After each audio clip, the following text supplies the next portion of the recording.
இரண்டாவதாக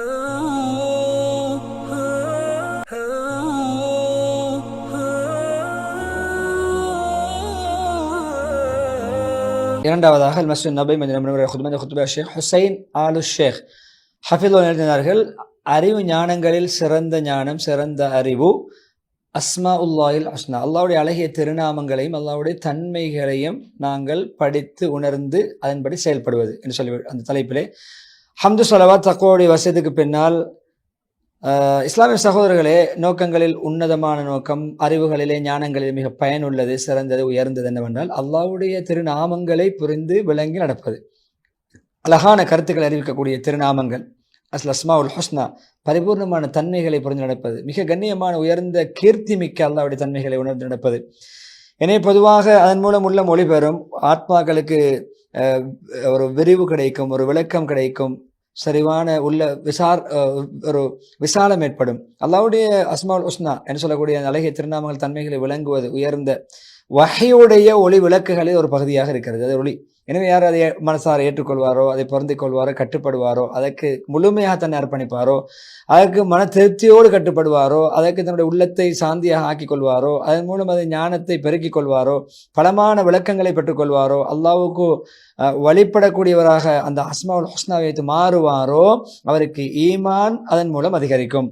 அதே நேரம் அவருடைய அல்லாஹ்வை கண்ணியப்படுத்தக்கூடிய விடயமும் அவர்களே அதிகரிக்கும். அவர் அல்லாஹ்வை கண்ணியப்படுத்துகிறார் என்ற விடயம் அதிகரித்து கொண்டே செல்லும். எனவே அல்லாஹ்வுடைய அன்பு பெருகிக் கொண்டே போகும், அல்லாஹ்வுடைய மகத்துவம் உள்ளத்திலே பெருகிக் கொண்டே போகும்.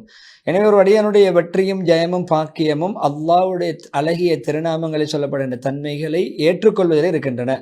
அதை மறுக்கக்கூடாது. என்றாலும் பொதுவாக இன்று இதை விளங்குவதை விட வேறொரு அவசிய தேவை உள்ளங்களுக்கு கிடையாது. படைத்தவனுடைய முன்னுதாரணமின்றி படைத்தவனின் தன்மைகளை புரிவது, அவனுடைய அன்பை புரிவது, அவனை நாங்கள் திக்ர் செய்வது, நேசம் வைப்பது, அவனின் பக்கம் கெஞ்சி பச்சாதாபப்பட்டு அழுவது, துவா கேட்பது, பிரார்த்தனை செய்வது, அல்லாஹ்விடத்திலே நாங்கள் வசீலாவை உதவி உஷா துணையை தேடுவது, அல்லாஹ்வின் பக்கம் நெருங்குவது, இப்படியானவைகளை விட வேற என்னதான் உள்ளத்துக்கு தேவை இருக்கிறது? எனவே இப்படியான விடயங்கள் உள்ளத்துக்கான அவசிய தேவையை நிறைவேற்றுவதற்கு அஸ்மாஉல் ஹுஸ்னா அல்லாஹ்வுடைய அழகிய திருநாமங்களையும் அழகிய தன்மைகளையும் புரியாமல் முடியாது. உள்ளத்துக்கு கடும் தேவை இருக்கிறது இவற்றின் பக்கம். எனவே அல் அஸ்மாஉல் ஹுஸ்னாவை உணர்வதனூடாக புரிவதனூடாகத்தான் இதை அடைய முடியும். குரானில் வந்திருக்கக்கூடிய அழகிய திருநாமங்கள், நபியோட ஹதீஸில் வந்திருக்கக்கூடிய அழகிய அல்லாஹ்வுடைய தன்மைகள், திருநாமங்கள். எனவே அடியான் இதை எந்த அளவு அறிவானோ அல்லாஹ்வுடைய யதார்த்தத்தை, அல்லாஹ்வுடைய சக்தியை, வல்லமையை அவன் புரிவான். எனவே அது மிகவும் அதை தேடி உற்சாகப்பட்டு ஊக்கம் அடையக்கூடியவனாக மாறுவான், அல்லாஹ் பக்கம் நெருங்கி கொண்டே செல்வான். எனவே அல்லாஹ்வுடைய கண்ணியமான அழகிய திருநாமங்களிலே அல் மஜீத் கீர்த்தி மிக்கவன், முத்தக்கபிர் பெருமைக்கு சொந்தக்காரன், முத்தஆலி ஆத்தி அதிகாரம் செலுத்த சொந்தக்காரன், மேலோங்க கூடியவன், அல் ஹய்யுல் நித்திய ஜீவன், கண்ணிய மகத்துவத்துக்கு சொந்தக்காரன், இலா இறைவன், அல் காதிர் ஆற்றல் உள்ளவன், காஹிர் அடக்கி ஆளக்கூடியவன், அலியுல் ஆல உயர்ந்த உன்னதமானவன், அரசு தன்னுடைய ஆட்சி அமைத்தவன், ஏகன், தேவையற்றவன். எல்லாமே பாருங்கள், இந்த கருத்துள்ள சொற்கள் எல்லாம், அழகான நாமங்கள் எல்லாம் உள்ளத்தை அல்லாஹ் பற்றிய கண்ணியத்தை நிறைக்கும். இந்த கருத்தில் உள்ள அல்லாஹ்வுடைய மகத்துவத்தை உள்ளத்தில் நிறைக்கும், அல்லாஹ் பற்றிய அச்சத்தை உண்டு பண்ணும், அல்லாஹ்வுடைய தண்டனை விட்டு அச்சத்தை உண்டு பண்ணும், அல்லாஹ்வுடைய கூலிகளிலே சொர்க்கத்திலே ஆசையை உண்டு பண்ணும், அல்லாஹ்வுடைய அன்பை இன்னும் பெருக்கும். எனவே அல்லாஹ் சுப்ஹானஹு வ தஆலாவை விட்டும் நாம் தப்பி ஓடி வேறு யாரிடமும் பாதுகாப்படைய முடியாது. அல்லாஹ்வுடைய தண்டனையிலிருந்து அல்லாஹ்விடம் தான் பாதுகாப்படைய முடியும். அல்லாஹ்விடமிருந்து பயந்து அல்லாஹ்விடம் தான் ஓட வேண்டும். எனவே ஒரு அடியானுடைய தேவைகளிலே, துஆக்களிலே அல்லாஹ் பக்கம்தான் அவன் உறுதியான நம்பிக்கை கொள்ள வேண்டும், சாய வேண்டும். அதே நேரம் பாருங்கள், அல் ஹபீர் சகலவற்றை அறிந்தவன், அல் அலீம் அறிவு ஞானம் பெற்றவன், அதே போன்று லத்தீஃப் நல்ல பிறருக்கு நலவு நாடக்கூடியவன், நுட்பமானவன், ஷஹீத் எல்லாவற்றையும் பார்க்கக்கூடியவன், ரகீப் கண்காணிக்கக்கூடியவன், செவியேற்கக்கூடியவன், பார்க்கக்கூடியவன், உற்று நோக்கக்கூடியவன் என்ற இப்படியான கருத்துள்ள அஸ்மாஉல் ஹுஸ்னாவை எடுத்து பார்க்கின்ற பொழுது உள்ளங்களிலே அல்லாஹ் என்னை பார்த்து கொண்டிருக்கிறான் என்ற எண்ணத்தை ஆழமாக பதிய வைக்கிறது, நிறைக்கிறது. எப்பொழுதுமே அல்லாஹ் என்னை பரிபூர்ணமாக என்னுடைய ஒவ்வொரு அசைவுகளையும் அமைதியாக இருந்தாலும் பார்க்கிறான், அசைந்தாலும் பார்க்க எல்லா நடவடிக்கைகளை உற்று நோக்குகிறான் என்ற தன்னை உண்டு பண்ணுகிறது.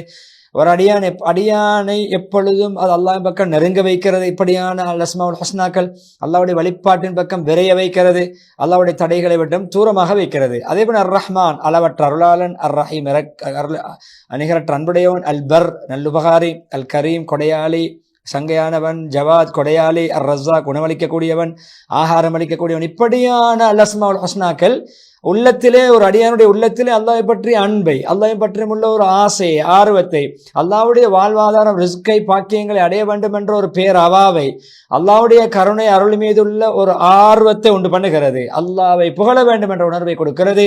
நன்றி மனப்பான்மையோடு நடக்க வேண்டும் என்ற உணர்வை ஆழமாக உள்ளங்களிலே பதிக்கின்றன. அதே நேரம் ஒரு மனிதன் அல்லாஹ்வுடைய அஸ்மாக்களை, அழகிய திருநாமங்களை புரிய ஆரம்பிக்கின்ற அதிலே அவன் அந்த அறிவை அதிகரித்துக் கொண்டே செல்லும் பொழுது ஈமான் அதிகரித்துக் கொண்டே இருக்கும், அடிமைத்தனம் அதிகரித்துக் கொண்டே இருக்கும், அல்லாஹ்வை பற்றிய கம்பீரம் உள்ளத்தில் பெருகிக் கொண்டே இருக்கும், மகத்துவம் கூடிக்கொண்டே இருக்கும், கட்டுப்படுகின்ற தன்மை அதிகரித்துக் கொண்டே இருக்கும், அல்லாஹ்விடத்தில் தன்னை பணித்துக் கொள்கின்ற பணிவு மேலோங்கிக் கொண்டே இருக்கும். அதே நேரம் அல்லாஹ்வுடைய கூலிகளில் ஆசை உண்டாகும், அல்லாஹ்விடத்தில் அருள்களை தேடும் ஆர்வம் உண்டாகும். எனவே அல்லாஹ்வுக்கு அழகிய திருநாமங்களுடன் அந்த அழகிய திருநாமங்களை கூறி அல்லாஹ்விடம் துஆ கேளுங்கள், அல்லாஹ்வை அழையுங்கள். ஆராப் 180வது வசனம். அதே நேரம் அல்லாஹ் எப்படிப்பட்டவன், அவனை தவிர வணக்கத்துக்குரிய யாரும் இல்லை, அவனுக்கு அழகிய திருநாமங்கள் உண்டு. தாஹா 8வது வசனம். நபி ஸல்லல்லாஹு அலைஹி சொன்னார்கள், நிச்சயமா அல்லாஹ்வுக்கு 99 அழகிய திருநாமங்கள் இருக்கின்றன. யார் அதை பாடமாக்கி மனனமிட்டு விளங்கி புரிந்து செயல்படுத்துவாரோ அவர் சொர்க்கம் நுழைந்து விடுவார். அல் அஸ்மாஉல் ஹுஸ்னாவை மனனம் செய்வது என்பது ஒரு தனியான இபாதத். புகாரி, முஸ்லிம் ரஹிமத்துல்லாஹி ரிவாயத். அஹ்ஸாஹா மனனமிட்டு பாதுகாப்பது என்றால் ஒன்று லஃபுல்கள், சொற்களை பாதுகாப்பது, கருத்துக்களை புரிவது, அதனுடைய உள்ளடக்கங்களை புரிவது. அதே நேரம் அந்த அல் அஸ்மாஉல் ஹுஸ்னாக்கு ஏற்றவாறு நம்முடைய நடவடிக்கைகளை அமைத்துக் கொள்வது, செயற்பாடுகளை அமைத்துக் கொள்வது, அதனுடைய சட்டத்திட்டங்களை கட்டுப்பட எடுப்பது. என்ன அர்த்தம்? ஒரு அடியான் அல்லாஹ்வுக்கு குர்ஆனிலே அல்லாஹ்வுக்கு என்னென்ன தன்மைகள் இருக்கிறதுன்னு சொல்லப்பட்டிருக்கிறது அதை உறுதிப்படுத்துவது, அதை நம்புவது, அங்கீகரிப்பது மனதால். ஹதீஸ்களில் என்னென்ன தன்மைகள் அல்லாஹ்வுடைய திருநாமங்கள் இருக்கின்றன அதை அப்படியே உள்ளபடி பொருத்தமான அமைப்பில் நம்புவது, அல்லாஹ்வுடைய பரிபூர்ண தன்மைக்கு பொருத்தமாக, எந்த விதமான மாற்றங்களும் செய்யாமல், எந்த விதமான கருத்துக்களை குறைக்காமல், வீணாக்காமல், ஓமைப்படுத்தாமல், உருவம் அமைக்காமல், அதே போல எப்படி இப்படி என்று மனிதர்களுடைய புத்திக்கு படுகின்ற உதாரணங்களை சொல்லாமல், எப்பொழுதுமே மனித புத்தியால் மாத்திரம் விளங்கி கண்ணால் உருவமாக பார்க்க முடியாத அந்த விளக்கங்களாகத்தான் மனிதன் புரிந்து கொள்ள வேண்டும், பிறருக்கும் விளங்கப்படுத்த வேண்டும். அது அவனுடைய அல்லாஹ் இப்படி இருப்பான் அப்படி இருப்பான் பொருட்களை காட்ட முடியாது. பொருட்களை காட்டி இது அல்லாஹ் அது அல்லாஹ் என்று சொல்ல முடியாது. எனவே அல்லாஹ் சுப்ஹானஹு வ தஆலா தனக்கென்று தன்னுடைய அறிவிலை பிரத்யேகமாக தேர்ந்தெடுத்த அந்த அமைப்பில் இருக்கிறான். எனவே அல்லாஹ்வை நாங்கள் அறிவதற்கு அல் அஸ்மாஉல் ஹுஸ்னா மூலமாகத்தான் முடியுமே தவிர நேரடியாக நம்ம அல்லாஹ்வுடைய தோற்றத்தை பார்ப்பது என்பது சொர்க்கத்தில் நமக்கு கிடைக்கின்ற பாக்கியமாக இருக்கும். அது அவருடைய அர்த்தங்களை புரிவதனூடாகத்தான் யூகிக்க முடியும். எனவே அல்லாஹ் போன்றது எதுவுமே கிடையாது. அவன் செவி ஏற்பவன், அனைத்தையும் பார்ப்பவன். சூரா 11 வசனம். அதே போன்று அல்லாஹ் மரியம் சூராவிலே 65 வசனம் சொல்கிறான், அல்லாஹ்வுடைய பேரில் வேறு யாராவது இருப்பதாக உங்களுக்கு தெரியுமா? அல்லாஹ் என்ற பெயரில் வேறு யாராவது இருக்கிறார்களா? அல்லாஹ்வுக்குரிய பெயர் தாங்கிகள் யாராவது இருக்கிறார்களா? இல்லை. அதே நேரம் அவனுக்கு ஒப்பான உவமை யாரும் கிடையாது. சூரா இஹ்லாஸ் குல்லுல்லாஹ் சூராவுடைய கடைசி ஆயத். எனவே அனைத்து நல்ல திருநாமங்களை பொதிந்த இறைவன், அல்லாஹ் பரிபூர்ண தன்மைகளை உள்ளடக்கிய இறைவன், அழகு, அது அவனுக்கு பொருத்தமான அழகு வர்ணனைகளை உள்ளடக்கிய இறைவன். எனவே மகத்துவமிக்கவன், அவனுக்கு நாங்கள் பாராட்டி மட்டிட்டு முடிக்க முடியாது என்று சொல்லிவிட்டு, பொதுவாக அடியான் எப்பொழுதுமே குர்ஆன் ஹதீஸ்களில் அல்லாஹ்வுக்கு இல்லை என்று வந்தவற்றை மறுக்க வேண்டும், அல்லாஹ் இருக்கிறது என்று வந்தவற்றை ஏற்றுக்கொள்ள வேண்டும், இல்லை என்பதை மறுக்க வேண்டும். எனவே உதாரணமாக அல்லாஹ் அநியாயம், நான் எனக்கு அநியாயத்தை ஆறாமாக்கி இருக்கிறேன் அல்லாஹ்வே சொல்கிறான். எனவே அதை மறுக்க, அல்லாஹ் அநியாயம் செய்ய மாட்டான். எனவே அல்லாஹ் சுப்ஹானஹு வ தஆலா பரிபூர்ணமாக நியாயமாக நீதி நடக்கக்கூடியவன் என்பதை உணர வேண்டும். அல்லாஹ்வுக்கு இயலாமை கிடையாது, பலகீனம் கிடையாது. எனவே அல்லாஹ் சக்தி உள்ளவன், பரிபூர்ணமான பொதுவான ஆற்றல் உள்ளவன், வரையறையற்ற ஆற்றல் உள்ளவன். எனவே அல்லாஹ்வுடைய அஸ்மாக்களை, திருநாமங்களை விளங்குவது அவசியம். சொல்லால் விளங்குவது, கருத்தை விளங்குவது, அவருடைய உள்ளடக்கத்தை விளங்குவது, அதன்படி வாழ்க்கையை அமைத்து வணக்க வழிபாடுகளில் ஈடுபடுவது. எனவே அல்லாஹ்விடத்தில் நாங்கள் இந்த அழகிய திருநாமங்களை சொல்லி அல்லாஹ்வை அழைத்து துஆ கேட்பது, இபாதத்துடைய துஆ, பாராட்டு துஆ, அல்லாஹ்விடத்தில் தேவைகளை கேட்கின்ற துஆ. அதே நேரம் நமக்கு அல்லாஹ்விடத்தில் நம்முடைய மனதில் உள்ள ஏக்கங்களை, தேவைகளை முன்வைக்கின்ற துஆ. எனவே ஒரு இபாதத்துடைய துஆவிலே ஒரு அடியான் கவி, சக்தி உள்ளவன், உறுதிமிக்கவன், அசீஸ் அல் ஹக்கீம், ஞானி என்று இவர்ந்து கொண்டு அல்லாஹ்வின் மீது தன்னுடைய விடயங்களை அப்படியே பாரம் சாட்டுவார். அல்லாஹ்வின் பக்கம் தன்னை அப்படியே முழுமையாக சாய்ந்து கொள்வார். அவர் அல்லாஹ் அல்லாதவற்றின் பக்கம் கவனம் செலுத்துவதை விட்டு ஒதுங்கி விடுவார்.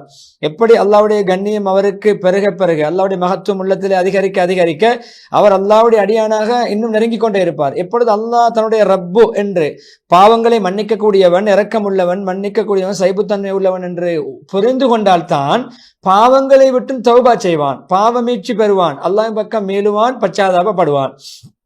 இப்பொழுது அல்லாஹ் கண்காணிக்கிறான், எல்லாவற்றையும் பார்த்து கொண்டிருக்கிறான், எல்லா இடங்களிலும் அல்லாஹ்வுடைய பார்வை இருக்கிறது. என்று விளங்குவானோ அல்ல நுட்பம் உள்ளவன் சகல விடயங்கள் அறிந்தவன் என்று யார் உணர்வாரோ விளங்குவாரோ புரிவாரோ அந்த ஞானத்தை கற்றுக்கொள்வாரோ அவருக்கு பயத்தை உண்டு பண்ணும். பாவம் செய்வதற்கு பயத்தை அல்லாவுடைய அச்சத்தை உண்டு பண்ணும். உள்ளத்திலே இறைவனை பற்றிய இறை பக்தி உண்டாகும். எனவே நாங்கள் துவா கேட்கும் பொழுது அல்லாவுடைய தேவைகளை கேட்கும் பொழுதோ அதுக்கு பொருத்தமான அல்லாவுடைய திருநாமங்களை சொல்லி கேட்போம். உதாரணமாக அளவற்ற அருளான யா ரஹ்மான் இர்ஹம்னி, என்னை எனக்கு அருள் புரிவாயாக. யா கஃபூர், மன்னிக்கக்கூடியவனே இக்ஃபிர் என்னை மன்னிப்பாயாக. யா தவ்வாப், தௌபாவை ஏற்றுக்கொள்ளக்கூடியவனே துப் அலைய, எனக்கு தௌபாவை நசீபாக்குவாயாக. யா ரஸாக், ரிஸ்க் அளிக்கக்கூடியவனே ருஸுக்குன், எனக்கு ரிஸ்க் தருவாயாக. இப்படி அல்லாஹ்வுடைய அழகிய திருநாமங்களை சொல்லி சொல்லி அந்த தேவை நம்மிடம் அல்லாஹ்விடமிருந்து நாம் கேட்டுக்கொள்வது. எனவே இதனால் அதிகமாக ரசூல்மார்களுடைய துவா ரப்பனா ரப்பனா ரப்பனா என்று குர்ஆனில் சொல்லப்படுகிறது. என்னுடைய இரட்சகனே, என்னுடைய இரட்சகனே, என்னை பராமரிக்கக்கூடியவனே, என்னை ரட்சிக்கக்கூடியவனே என்று வந்திருக்கிறது. எனவே துஆ கேட்கக்கூடியவர்களுக்கு பதிலளிப்பது, கேட்பவர்களுக்கு கேட்பதை கொடுப்பது, உதவி தேடக்கூடிய உதவி செய்வது எல்லாமே ருபூபியா, அல்லாஹ் ரப்பு என்ற அந்த ஆற்றலுக்குள், சக்திக்குள், அதிகாரத்துக்குள் உட்பட்டது. அதன் மூலம் அல்லாஹ் அந்த ருபூபியத்திலிருந்து தான் உலூஹியத், இலாஹ் என்ற ஒன்றின் பக்கம் அந்த நம்மை அல்லாஹ் இழுத்துச் செல்கிறான், தொடர்படுத்துகிறான். ரப் என்பதனால் அவன் தான் இலா, வணங்க வேண்டும். எனவே அல்லாஹ் சுப்ஹானஹு வ தஆலா பொதுவாக தன்னுடைய விடயங்களிலே சுயமாக இயங்கக்கூடிய, வாழ்வாதாரங்களை கொடுக்கக்கூடிய, அந்த நிர்வகிக்கக்கூடிய உயர்ந்த அல்லாஹ்.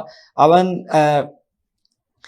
யாரிடத்திலும் நாம் எந்த உதவியும் கேட்க முடியாது, அல்லாஹ்விடம் தான் கேட்க வேண்டும். யாரிடமும் துவா கேட்க முடியாது, அவனிடம் தான் கேட்க வேண்டும். யாரிடம் உதவி தேட முடியாது, அவனிடம் தான் துவா உதவி தேட வேண்டும் என்று சொல்லி முதலாவது குத்பாவை அந்த துவாவோடும் ஒரு ஆயத்தோடு முடிக்கிற இஸ்திக்பாரோடு, அதாவது நீங்கள் அல்லாஹ் என்று அழையுங்கள், ரஹ்மான், யா அல்லாஹ் யா ரஹ்மான், வேண்டிய அல்லாஹ்வுடைய திருநாமங்களை அழையுங்கள். என்ன பெயரை சொல்லி அழைத்தாலும் அவனுக்கு இன்னும் பல அழகிய திருநாமங்கள் இருக்கின்றன. யா அல்லாஹ் என்று அழையுங்கள், யா ரஹ்மான் அழையுங்கள், யா ரஸாக், யா ஹாலிக். அல்லாஹ்வுடைய அழகிய திருநாமங்களில் எதை கொண்டாவது நீங்கள் அல்லாஹ்வை அழைத்து துவா கேளுங்கள் என்று அல்லாஹ்வே சொல்கிறான். இஸ்ரா 110வது வசனம். முதல் குத்பா இஸ்திக்பார் முடித்துவிட்டு என்ன குத்பா ஹம்து ஸலவாத் தக்வாவுடைய வசனத்துக்கு பின்னால் முஸ்லிம்கள் மீது கட்டாயமான ஒரு கடமை தான் நல்ல விடயங்கள், தக்வா விடயங்கள் ஒரு உதவியாக இருப்பது. எனவே யாராவது ஹஜ்ஜை நாடி வருகிறாரோ அவருக்கு உண்மையிலே முஸ்லீம்கள் ஒன்றுபட்டு ஏகமனதான விடயங்களை ஒன்றுபட வேண்டும். அவர் ஹஜ் உண்மையிலே அரசாங்கத்தில் அனுமதிக்கப்பட்ட முறைப்படி விசாக்கள் எடுத்து வர வேண்டும். அதே நேரம் அவருடைய ஹஜ்ஜை நிறைவேற்ற முடியுமான நபராக இருக்க வேண்டும். எனவே அது பொதுவாக ஷரியத்துடைய குர்ஆன் ஆயத்தில் அதிசலமை தெளிவுபடுத்துகின்றன. எனவே நல்ல விடயங்கள் ஒரு உதவியாக இருக்க வேண்டும், யாரும் தொந்தரவு கொடுக்கக்கூடாதுன்னு சொல்லி இறுதியாக சலவாத் அதிகமாக சொல்லுங்கள் என்று சொல்லி சலவாத்துடைய மகிமையை சொல்லி துவா அந்த ஆயத்தை வந்து நீண்ட துவா பிரார்த்தனையோடு தன்னுடைய முழு குத்துபாவுக்கும் ஹுசைன் ஆலு ஷேக் ஹபிதுல்லாஹ் முற்றுப்புள்ளி வைக்கிறார்கள். விளம்பர இடைவெளியை தொடர்ந்து மஸ்ஜிதுல் அக்ஸாவுடைய குத்துபாவின் மொழிபெயர்ப்பை இன்ஷா அல்லாஹ் நாம் பார்க்கலாம்.